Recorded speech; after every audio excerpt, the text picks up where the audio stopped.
이틀날 천부장은 유대인들이 무슨 일로 그를 고발하는지 진상을 알고자 하여 그 결박을 풀고 명하여 제사장들과 온 공회를 모으고 바울을 데리고 내려가서 그들 앞에 세우니라.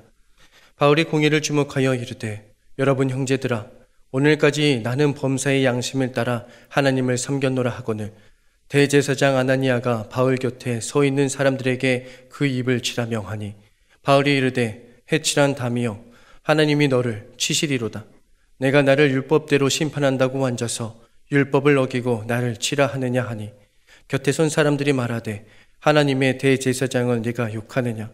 바울이 이르되, 형제들아, 나는 그가 대제사장인 줄 알지 못하였노라. 기록하였으되 너의 백성의 관리를 비방하지 말라 하였느니라 하더라. 바울이 그 중 일부는 사두개인이요 다른 일부는 바리새인인 줄 알고 공회에서 외쳐 이르되, 여러분 형제들아, 나는 바리새인이요 또 바리새인의 아들이라. 죽은 자의 소망 곧 부활로 말미암아 내가 신문을 받노라. 그 말을 한즉 바리새인과 사두개인 사이에 다툼이 생겨 무리가 나누어지니, 이는 사두개인은 부활도 없고 천사도 없고 영도 없다 하고 바리새인은 다 있다 함이라. 크게 떠들새 바리새인 편에서 몇 서기관이 일어나 다투어 이르되, 우리가 이 사람을 보니 악한 것이 없도다. 혹 영이나 혹 천사가 그에게 말하였으면 어찌하겠느냐 하여 큰 분쟁이 생기니, 천부장은 바울이 그들에게 찢겨질까 하여 군인을 명하여 내려가 무리 가운데서 빼앗아 가지고 영내로 들어가 하니라. 그날 밤에 주께서 바울 곁에 서서 이르시되, 담대하라. 내가 예루살렘에서 나의 일을 증언한 것 같이 로마에서도 증언하여야 하리라 하시니라. 아멘. 네, 귀한 찬양 감사드립니다. 날씨가 많이 변했습니다. 올 한 해도 점점 빠르게 마무리되어 가는데, 정말 감사하는, 또 감사로 결론 짓는 이 11월을 보냈으면 좋겠습니다. 우리가 예배할 때 오늘도 정말 하나님께서 주님이 우리에게 부어주시기 원하시는 것은 기쁨이고 평안인 줄로 믿습니다. 오늘 믿음으로 예배하면서 주님 부어주시는 은혜 가운데 충만히 거하시기를 축복합니다. 예루살렘에서 핍박과 결박이 있을 것이다. 수많은 예언을 바울이 들었죠. 그럼에도 불구하고 바울은 주님이 자신을 복음의 증인으로 세우셨다, 이 믿음 놓치지 않고 그가 나아가고 또 나아갔습니다. 그가 멈출 수가 없었어요. 그래서 오늘 말씀을 보면 이제 천부장을 통해서 제사장들과 온 공회 앞에서 그가 복음의 증인으로 설 기회를 그가 얻게 됩니다. 그래서 오늘 말씀이 바울의 증언으로부터 시작하는데, 그 첫 시작이 너무나 놀랍습니다. 사도행전 23장 1절을 보면, 여러분 형제들아, 오늘까지 나는 범사의 양심을 따라 하나님을 섬겼노라 하거늘. 이 말씀이 놀라운 이유가 있습니다. 주님이 바울 자신을 부르시고 만나주신 그 다메섹 도상의 그 사건 이후 지금까지 바울이 하루도 빠짐없이 하나님을 향한 자신의 사명을 매일매일 성취해 왔다, 이 고백을 하고 있는 거예요.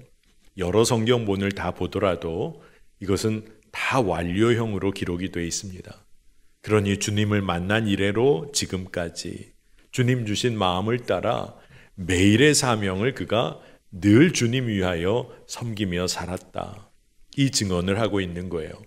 여러분, 바울이 얼마나 신실한 주의 종이며 얼마나 이러한 일을 감당한 것이 대단합니까? 근데 다른 어떤 것이 대단한 것이 아니라 그가 매일매일 감당해야 할 주를 향한 사명, 그 책무를 마음 다해 이루어 왔다는 것입니다. 모든 일에 주님 주시는 선한 마음을 따라서 그가 매일의 작은 사명 놓치지 않고 감당했다는 것이죠. 여러분, 우리가 살면서 우리가 더 잘 압니다. 날마다 꾸준하게 하는 일이 진짜 어렵다는 것을 우리가 압니다. 왜 그렇게 어린 시절에 어머님이 양치하고 자랐는데 왜 그렇게 그거 귀찮아했을까요? 그렇게 씻으라고 이야기를 해주시는데 왜 그렇게 고양이 세수만 한 거죠? 매일 운동하고 매일 음식 조절하면 건강 회복이 빠를 겁니다. 의사가 아무리 얘기해도 그게 잘 안 돼요. 내 하고 싶은 대로 할 때가 많습니다. 왜 그럴까요? 우리 육신의 욕구가 그만큼 강하다는 겁니다. 육신의 욕구를 거스르는 일이 쉽지가 않습니다. 아무리 그럴듯한 이유를 내세울지라도, 또 우리가 아무리 선한 일을 한다고 할지라도 사실 그 안에 숨겨져 있는 우리의 강한 욕구가 있다는 것을 우리는 삶을 통해 압니다. 그런데 바울이 주님 앞에서 돌이키고 복음의 은혜 안에 거하게 되었을 때 그는 너무나 분명하게 주를 의지했어요. 그리고 매일의 일상을 사명의 자리로 그가 받아들였습니다. 그게 바울에게 기쁨이 된 거예요. 여러분, 왜 우리가 정말로 그렇게 쉽게 낙심하고 기쁨을 잃어버리는 것입니까? 그것은 주님 허락하신 부르심, 그 사명을 우리가 잊어버린 채 살고 있기 때문이 아닌지 우리가 질문하게 됩니다. 바울은 그런데 어떻게 그렇게 매일 사명의 자리에 설 수 있었을까요? 바울은 주님께서 친히 지키시고 보호하시고 그리고 더 나아가 매 순간 복음 증언할 내용을 그의 입술에 부어주신다. 이것을 믿었기 때문입니다. 여러분, 예수님께서도 그의 제자들을 세상에 선교를 위하여 증인으로 내보내실 때 박해가 있을지라도 세상의 권세들 앞에 서게 될 때 두려워 말라, 이 말씀을 주셨어요. 마태복음 10장 19절 보니까 너희를 넘겨줄 때에 어떻게 또는 무엇을 말할까 염려하지 말라. 그때 너희에게 할 말을 주시리라. 아멘. 세상 권세 앞에서 어떻게 말할지 무엇을 말할지 다 알려주실 것이고 그러니 너희가 두려워할 이유가 없다. 이 이야기를 주님이 주신 거죠. 주님께서는 바울도 그렇게 인도하신 거예요. 그래서 그가 많은 사람들 앞에서 담대히 증언을 이어갑니다. 그때 대제사장 아나니아가 그 이야기를 듣다가 바울의 옆에 있는 사람들에게 명령하기를 바울의 입을 치라고 합니다. 그때 바울이 강하게 그를 비난해요. 회칠한 담과 같고 율법을 어기는 당신이 나를 치라고 하니 그게 말이 되냐며 아주 강한 비판을 합니다. 그러나 주변 사람들이 그가 대제사장이라는 것을 바울에게 알려줬을 때 바울은 바로 자기 자신의 잘못을 받아들이고 인정해요. 하나님이 허락하신 그의 직분과 권위를 인정합니다. 여러분, 이 대목만 보더라도 바울이 항상 범사에 하나님이 주시는 선한 양심으로 그가 사명 감당했음을 우리가 볼 수 있어요. 그는 늘 주의 말씀에는 순종하는 삶을 살았습니다. 그래서 오늘 말씀을 보더라도 공회 앞에서 주님께서는 바울에게 지혜를 부어주셨어요. 보니까 공회의 구성이 바리새인들과 사두개인들로 갈라져 있는 것을 그가 봅니다. 그래서 말하기를 내가 죽은 자의 부활의 소망에 관해서 전했기에 지금 이와 같은 고초와 신문을 겪는다. 이렇게 말함으로써 그들 사이를 갈라놓습니다. 왜냐하면 사두개인은 부활을 부인했고 바리새인들은 이를 인정했기 때문이에요. 그들의 신학적인 입장이 다르다는 것을 바울이 지혜를 가지고 그것을 이용했습니다. 여러분, 바울 주변의 상황은 정말로 이 바울을 몰아붙일 듯한 상황이에요. 해하려는 사람으로 가득 차 보입니다. 그러나 바울은 눈에 보이는 것 따라 움직이지를 않았어요. 주님이 주시는 선한 마음을 따라 바울을 부르신 주님의 뜻을 따라 그는 나아갈 뿐이었어요. 여러분, 갈 길이 분명한 사람은 두려워하지 않습니다. 그 길에서 두려워하지 않아요. 사람에게 이리저리 끌려다니지 않습니다. 그러나 우리는 우리 삶에서 얼마나 사람들에게 끌려다니며 삽니까? 사람들 소리 한마디에 얼마나 마음이 흔들립니까? 사람들이 이것 보여주면 그 보여준 것 보다가 얼마나 삶의 중요한 결정 앞에서 흔들립니까? 그런데 바울은 달랐어요. 하나님의 부르심이 분명하니까, 오늘 감당해야 될 주님의 사명에 눈이 뜨였으니까, 그렇기 때문에 여러분, 주님이 함께 하신다는 것을 믿고 볼 수 있는 사람의 삶이 다릅니다. 가는 길이 달라요. 바리새인들과 사두개인들 사이에 논쟁이 일어났는데 그게 다툼이 되기 시작하고 큰 분쟁으로 번지려고 하니까 천부장이 다시금 바울을 영내로 데려갑니다. 그런데 그날 밤에 주님이 바울에게 말씀을 주셨어요. 사도행전 23장 11절입니다. 그날 밤에 주께서 바울 곁에 서서 이르시되 담대하라. 내가 예루살렘에서 나의 일을 증언한 것 같이 로마에서도 증언하여야 하리라 하시니라. 아멘. 여러분, 영내로 바울이 끌려 들어갔습니다. 다시 끌려 들어갔어요. 그의 삶이 어찌 될지 모르는 바로 그날 밤입니다. 눈에 보이는 상황은 어둡고 암울해요. 어떻게 이 어려움이 풀려질지 모르는 바로 그날 밤입니다.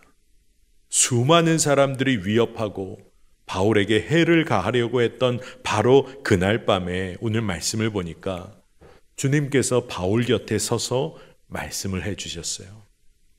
여러분, 얼마나 바울에게 위로와 힘이 되었겠습니까? 근데 주님은 그러면 너 요렇게 하면 살게 될 거야. 요거 하면 돼. 이렇게 해. 이런 말씀은 하나도 안 해주셨어요. 오로지 담대하라고 말씀을 주셨어요. 두려워 말라고 하시면서 예루살렘에서도 로마에서도 어디에서든 복음을 증언하라. 이 말씀을 주시는 겁니다. 여러분, 주님께서 늘 우리와 함께 하십니다. 그리고 우리 삶의 매 순간순간을 주님이 살펴주세요. 바울에게 하신 것처럼 가야 할 길도 알려주십니다. 사명도 일깨워 주세요. 여러분, 사실 이것이면 된 것 아닙니까? 천지를 지으시고 나에게 생명 주신 주님, 모든 죄와 허물로부터 우리를 자유하게 하신 분이 우리에게 지혜를 부어주세요. 말씀을 곁에서 주세요. 그리고 함께 하세요. 여러분, 그것이면 된 것이 아닙니까? 바울은 그날 밤을 보냈어요. 그리고 새로운 하루를 맞이합니다. 근데 상황은 더 안 좋아 보이는 것 같습니다. 바울을 죽이기 전에는 먹지도 마시지도 않겠다. 그렇게 동맹한 자가 40명에 이르렀다는 거예요. 여러분, 한 사람만 우리를 해야겠다고 작정하고 달려드는 사람이 있으면 여러분, 얼마나 불안하고 힘들까요? 어디 숨었다 나와서 해코지 할지도 모르고, 어디 돌아다니면서 안 좋은 얘기만 계속하고 다닐지도 모르고. 그런데 오늘 말씀을 보니까 바울을 죽이기까지는 먹지도 마시지도 않겠다. 그렇게 동맹한 사람이 40명이나 된다는 거예요.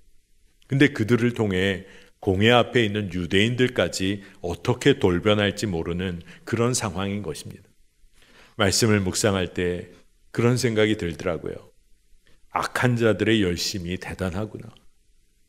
그들이 정말로 마음을 하나로 모아서 불의를 행하려고 하는데 그 열심이 너무나 대단하구나. 그런데 이에 비해 의인들의 열심은 참 귀한 마음은 가지고 있지만 때로는 뿔뿔이 흩어져 버릴 때가 있구나 하는 생각이 들었습니다. 여러분, 예수님께서도 제자들에게 그리고 믿는 이들에게 너희가 비둘기처럼 순결하고 뱀처럼 지혜로워야 할 때가 있다. 이런 말씀을 주셨던 때가 있죠.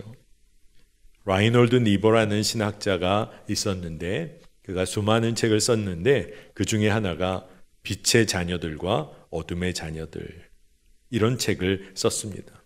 근데 이 책을 쓴 이유는 다른 것이 아니에요. 그 책의 핵심 중에 하나가 빛의 자녀들이 어둠의 자녀들로부터도 배워야 할 것이 있다. 그들의 지혜를 배워야 할 것이 있다라는 내용이에요. 근데 그것은 다른 것이 아니라 어둠의 자녀들이 정말 치밀하게 악한 일, 자신의 목적을 이루기 위해서 열심을 다한다는 겁니다. 진짜 힘을 다하여 그 악한 일을 이루려고 한다는 거예요. 그래서 힘을 모으고 그리고 전략을 짜고 그리고 헌신하기까지 한다는 거예요. 심지어 제도적으로나 사회에서 아주 보편적인 영향력을 미쳐서 악한 일을 이루려고 힘을 다한다는 거예요. 그러나 빛의 자녀들은 그래, 잘 될 거야. 그러면서 너무나 쉽게 선한 그 마음을 그냥 흘려보낼 때가 있다는 겁니다. 그러니 진짜 깨달아야 한다는 것이죠. 여러분, 그렇기에 주의 마음을, 주의 부르심을 받은 우리가 마음을 모아 하나가 되어야 하겠습니다. 그리고 세상에 맞서며 주의 뜻을 이 땅 가운데 이루는 일에 지혜롭게 헌신하고 그리고 연합해야 하는 것이죠. 근데 그때 중요한 것이 있습니다. 아무리 선한 일을 감당한다고 해도 우리가 꼭 인정해야 할 것이 우리 안에 숨어 있는 이기적인 본성을 인정해야 한다는 거예요. 정말 그렇습니다. 아무리 선한 일을, 귀한 일을 한다고 하면서도 우리 마음에 숨어 있는 교만이 있어요. 이기적인 본성이 있습니다. 그리고 스스로를 비판적으로 바라볼 힘을 잃어버릴 때가 너무 많아요. 여러분, 무슨 일이 살면서 가장 어려울까요? 여러 가지가 있을 것 같지만 사실 그 중에 하나가 자기의 잘못을 인정하는 일이 너무나 어렵습니다. 우리가 다 경험해요. 그런데 주님의 십자가의 빛에서 우리의 잘못, 우리를 스스로 죄인의 본성을 깨닫고 그리고 주님 의지하며 하나님 나라 이 땅 이루어가는 일, 그 일을 우리가 감당해야 하는 것입니다. 바울은요, 이게 분명했어요. 이 땅에 하나님 나라 이루어가는 일에 믿는 자들, 동역자들과 함께 힘을 합쳐서 하나로 나아가야 함을 그가 알았습니다. 그래서 매일의 일상을 그 일을 위해 헌신한 거죠. 여러분, 오늘 말씀 보니까 악한 자들이 바울에게 물을 것이 있다고 하면서 천부장을 통해서 바울을 영내로부터 끌어내려고 했어요.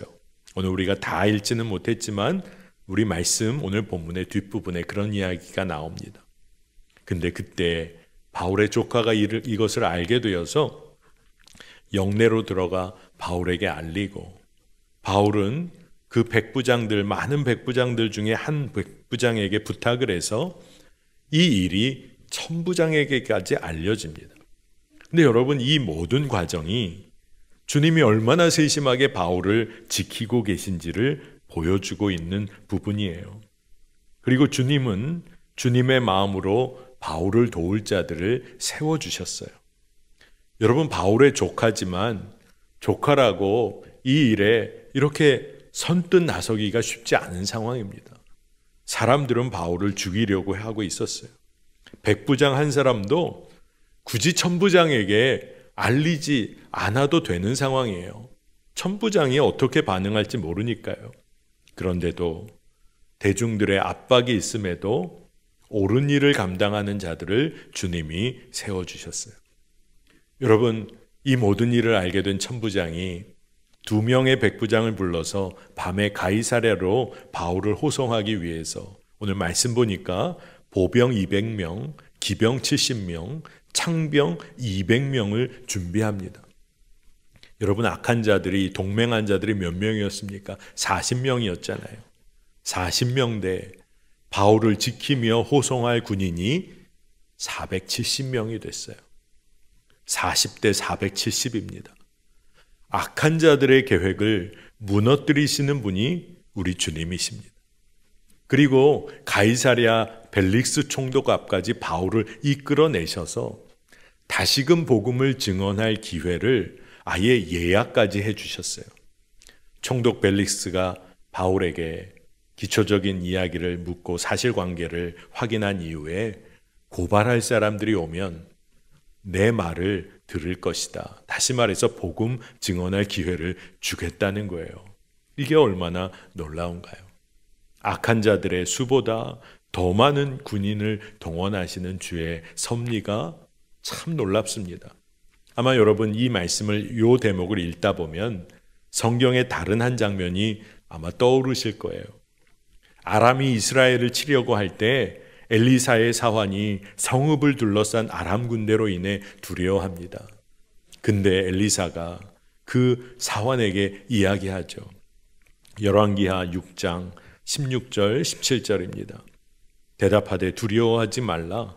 우리와 함께한 자가 그들과 함께한 자보다 많으니라 하고 기도하여 이르되 여호와여 원하건대 그의 눈을 열어서 보게 하옵소서 하니 여호와께서 그 청년의 눈을 여심해 그가 보니 불말과 불병거가 산에 가득하여 엘리사를 둘렀더라. 아멘. 여러분 얼마나 놀랍습니까? 눈에 보이는 것 따라 흔들리지 말아야 합니다. 눈에 보이는 것 따라 두려워 말아야 합니다. 말씀대로 우리와 함께한 자가 그들과 함께한 자보다 많음을 믿음의 눈을 들어 보아야 합니다. 그러니 우리의 기도가 어때야 할까요? 믿음의 눈이 열리기를 기도해야 합니다. 믿음으로 살아가기를 기도해야 합니다. 하나님의 인도하심은 물론 상황과 환경을 통해서도 우리가 알게 될 때가 있어요. 하지만 상황과 환경만으로만 하나님의 인도하심을 판단해서는 결코 안 됩니다. 예루살렘에서 박해받고 결박당하고 갇혀 있는 것 같은 상황이 있었잖아요.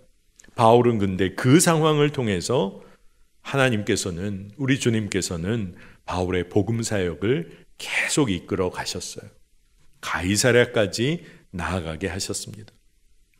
총독에게 보내는 천부장의 편지 내용을 보면 어떤 내용이 담겨 있냐 하면 세상의 권세들이 얼마나 하나님 말씀에 관심이 없는지, 그리고 그들이 이 땅에서의 안정과 편안함만을 추구하는지 이것이 잘 드러납니다.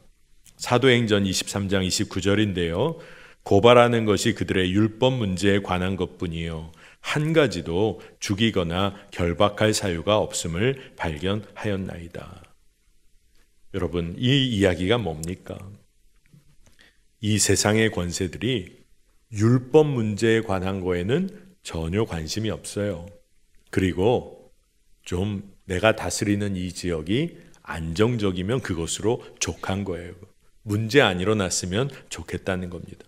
근데 이 말씀을 보면서 깨닫게 되는 것이 있어요. 여러분, 안정과 편안함, 이게 언제나 좋은 것만은 아니라는 겁니다. 편안함이 얼마나 쉽게 우리를 무너뜨릴 수 있는지를 깨달아야 돼요. 천부장이 복음 들을 기회가 있었습니다. 근데 그의 관심은 자기 지위가 지켜지는 거였어요. 자기가 관할하는 구역이 그저 편안하면 제일 좋은 거였어요. 그러니 복음 들을 기회도 그는 놓친 겁니다. 영어권에서 쓰는 표현 중에 카우치 포테이토라는 말이 있습니다. 아마 들어보신 분이 계실 거예요. 한번 상상해 보시기 바랍니다. 카우치 포테이토. 소파가 있습니다. 아주 편안한 소파가 있어요. 여러분 어떻게 하고 싶으세요? 옆으로 좀 누우면 어떨까요? 한번 여러분 머릿속으로 소파에서 옆으로 좀 누워보세요. 근데 앞을 보니까 TV가 있는데 너무 좋아하는 드라마를 하네요. 자리 잘 잡았습니다. 소파에서 옆으로 누워서 드라마도 볼 수 있어요. 근데 손에 감자칩이 하나 있네요. 감자칩도 먹으면서 옆에 누워서 소파에서 아주 편안하게, 이런 사람을 카우치 포테이토라고 부른다는 겁니다. 여러분, 그러면 얼마나 편하고 좋을까요? 그런데 몸은 둔해지겠죠. 늘 그렇게 편안함 추구하면 건강은 망가지겠죠. 늘 그렇게 살면 아마 아무 일도 하기 싫은 무기력에 빠지게 되겠죠. 여러분, 편안한 삶만 추구하다 보면 삶의 균형이 무너지고 잃어버려집니다. 그러나 생명의 말씀을 따라 사는 삶은 긴장스럽고 때로는 두려워 보이지만 건강한 삶의 균형을 맞추게 되는 거예요. 바울은 무슨 일이 있어도 주님 편에 섰어요. 그런데 그가 무슨 대단한 일을 한 건가? 아니에요. 대단한 일 한 거 아닙니다. 매 순간 그가 한 것은 주의 마음을 놓치지 않으려고 한 거예요. 주님께서 바울을 부르시고 만나주신 그 사건 이래로 바울이 한 일은 오직 주님께 매일 순종을 올려드린 거예요. 근데 그게 그의 삶의 힘과 능력이 된 것입니다. 여러분, 우리의 몸도 매일매일 계단 오르기를 쉬지 않는 사람의 몸은 어떻게 될까요? 아마 변화되겠죠. 매일매일 건강한 식단을 유지한 사람의 모습은 어떻게 변화할까요? 우리가 잘 알고 압니다. 자, 우리 영혼은 어떨까요? 주의 말씀에 매일매일 순종한 사람의 영혼은 어떤 모습이 될까요? 매 순간 말씀을 품고 기도하며 주를 바라본 자의 삶은 어떻게 변화될까요? 얼마나 강건해질까요? 지난 금요 성령 집회 시간에 얼마 지나지 않았죠. 그때 말씀 따라 사는 삶의 특징을 아브라함을 통해서 나눴어요. 말씀 따라 사는 삶은 어떤 특징이 있을까? 늘 자신의 한계를 넘어섭니다. 말씀을 따라 살면 한계를 넘어서는 지점에 서게 돼요. 근데 그것이 자기의 안전지대를 믿음으로 넘어서는 삶입니다. 안전지대에 있으면 편안하잖아요. 안정감 있잖아요. 근데 카우치 포테이토가 될 가능성이 많은 거죠. 눈에 보이는 것 따라 움직이지 않고 말씀 따라 말씀을 신뢰함으로 나아가는 자입니다. 여러분, 정말 말씀 따라 사는 자의 매일은 어떨까요? 믿음으로 반응하며 사는 겁니다. 세상적으로 보면 이미 다 끝난 일이다. 어쩔 수 없어. 근데 믿음으로 도전하며 믿음으로 실험을 하게 되는 겁니다. 하나님 나라와 의를 위해 사는 삶.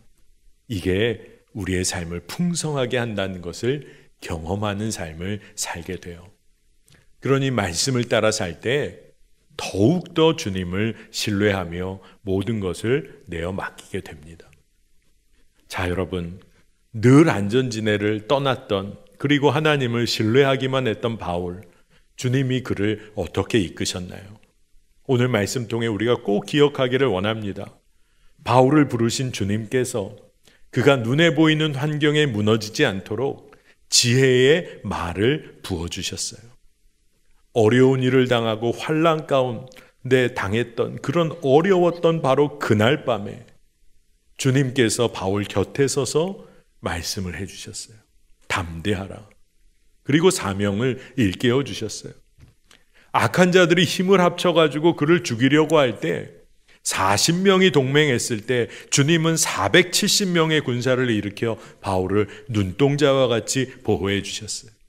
세상의 권력자들이 정말로 자신들이 왜 그러는지도 모르는 채 바울을 보호하게 만드셨고 복음을 증언할 새로운 기회를 계속 열어주셨어요.